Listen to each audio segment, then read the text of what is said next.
কি হলো রে মা? আমার যা বলার আমি বলে দিয়েছি। এসব নাটক করার কোনো দরকার নেই।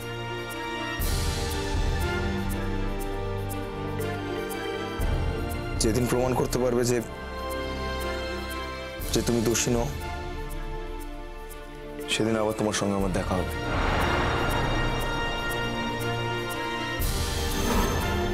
তুতুল, থেকে থেকে তুমি সবার পায়ে পারো কেন? হ্যাঁ,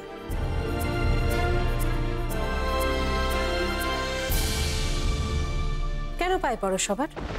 কিসের অভাব তোমার? সততার অভাব। সারা পৃথিবী যদি একধারে চলে যায়, আমি তোমার দিকেই থাকবো, কারণ আমি তোমাকে বিশ্বাস করি। আমি বিশ্বাস করি যে তুমি এই কাজ করতে পারো না।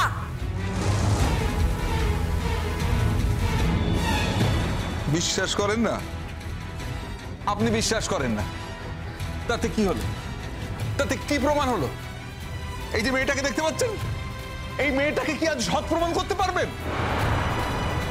তবে তো বাড়ি ঠাঁই পাবে না, নাহলে তো বাড়িতে ঠাঁই হবে না ওর। আয়ুষ বাবাজি কি বললেন নিজের কানে শুনলেন না?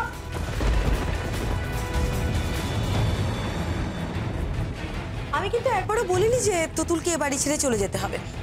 আমি বরং বলেছি একটা বাচ্চা মেয়ে লোভের বশে ভুল করে ফেলেছে, ওকে বরং ক্ষমা জ্ঞান না করে মাফ করে দেওয়া হোক।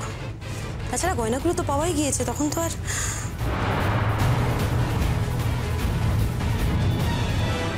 তুতুল,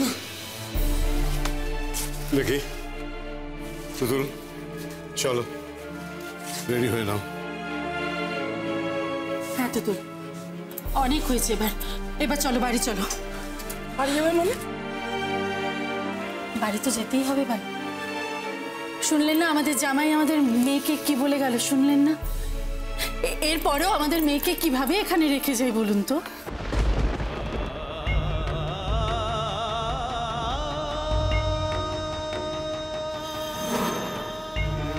দেখুন, চোর হোক ছ্যাঁচোর হোক, মেয়ে তো আমাদের কাছে তো রাখতেই হবে। আর আমাদের যদি ডাল ভাত জুটে যায়, আমাদের মেয়েটাকেও আমরা খাওয়াতে পারবো ডাল ভাত।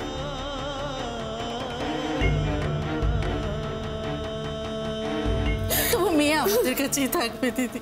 হ্যাঁ, আর এরপরে যদি কোনোদিন প্রমাণ হয় যে ও এই কাজ করেনি, সেদিন না হয় ফের ফিরে আসবে।